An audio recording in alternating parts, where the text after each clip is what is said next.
Welcome back to the Tasting Table Test Kitchen. I'm Jeff Bartikovics. And I'm Scott Hawker. And we're talking about a classic cold weather cocktail, the Hot Toddy. Yeah, it's classic for a good reason. It keeps you warm on cold nights.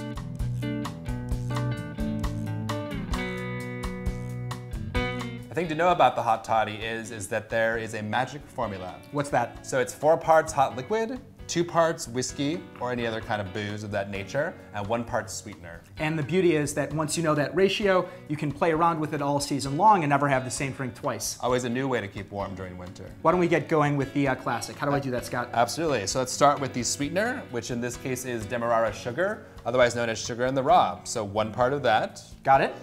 And then you're going to take the boiling water over there. 4 parts of that. I happen to know, since I use these punch glasses a little bit too often, that 4 parts is just about halfway up the glass. Great. I'm going to use this spoon in order to dissolve the demerara. Usually takes a little while because, of course, the crystals are larger, but since we're among friends, I think it'll be okay if we just get it halfway. What do you think? And then for your booze component, add a little bit of bourbon. And part of the formula, 2 parts. Which in this case is 1 ounce. Delicious. How should we finish it off? So citrus never hurt nobody, especially in a hot toddy like this. Very classic. So let's add either a lemon peel or a wedge, your choice. I'll go with this peel, and as I squeeze it, I'm going to make sure that I get those nice lemon oils on the edge of the glass before I give it a swirl and drop it in. Instant classic hot toddy. Now, Scott, what if I want to get a little bit more advanced about my hot toddy? Yeah, this is what we call our intermediate version of the classic formula. So take that, and you're going to have for sweetener this time, honey. A little bit messier, but probably a little bit easier to dissolve, so there's my 1 part. And what are we doing for liquid? For liquid for this one, you're gonna have English breakfast tea. So we already know what the 4 parts is for that, so I'll pour that. Why don't you pour and I'll stir. Beautiful. And if we're not going to use bourbon for this one, what are my other options? We're gonna use Irish whiskey this time.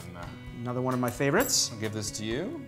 Again, 2 parts in this case, 1 ounce. And what about a finish for this one, Scott? And that one, with the flavors of the tea and all that, a cinnamon stick I think is a wise choice. Good for autumnal flavor and good for holiday season as well. That's extra beautiful. What if we want to go Gonzo? Let's go Gonzo. So for the base for the Gonzo version, we're gonna use 2 parts as the sweetener. So we're gonna use maple syrup, and we're gonna use Grand Marnier, which is an orange liqueur. Used in soufflés and a million other wonderful things. So there's just 1 glug. We won't be too official about that one. We're gonna do apple cider as the boiling liquid here. Give that a stir. And the beauty of the Gonzo version is that we're not going to only use the Grand Marnier, we're also going to use what, Scott? So for our base foods for this one, we're gonna use Applejack. How should we finish that guy? This one to complement the orange flavors in the Grand Marnier.